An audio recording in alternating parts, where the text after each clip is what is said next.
Inabot ng 2 araw ang operasyon ng pinagsanib na puwersa ng Kibungan Municipal Police Station at ng PDEA Cordillera. Kanilang misyon sa lakayin ng isang plantasyon ng marijuana sa Sitio Lokok, Barangay Badeo, Kibungan, Benguet.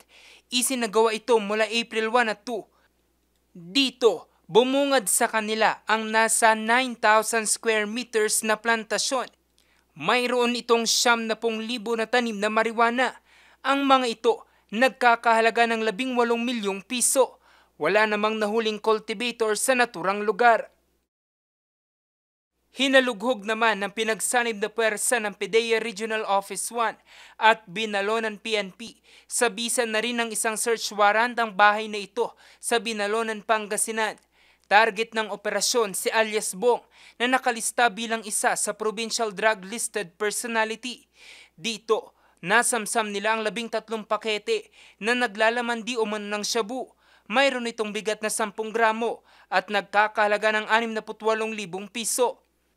Samantala, sa kalapit na lungsod ng Dagupan, natimbog din ng mga operatiba ng PDEA ang isa sa mga regional target drug personality sa Ilocos Region. Ito ay ang 34 anyos na lalaki na kinilalang si alias Elton. Sa pagsisilbi ng search warrant ng PDEA at PNP sa kanilang bahay sa Barangay Bunuan, Bukig, bandang alas 4 ng madaling araw kahapon, April 3, nasamsam mula sa kanya ang 60 pakete ng shabu na mayroong bigat na 100 gramo. Nagkakahalaga ito ng 680,000 pesos. Kasama pang nasamsam dito ang iba pang drug paraphernalia.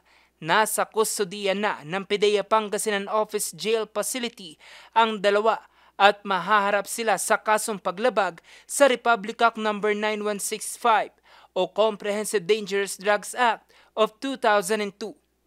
Jose Robert Inventor, RNG News.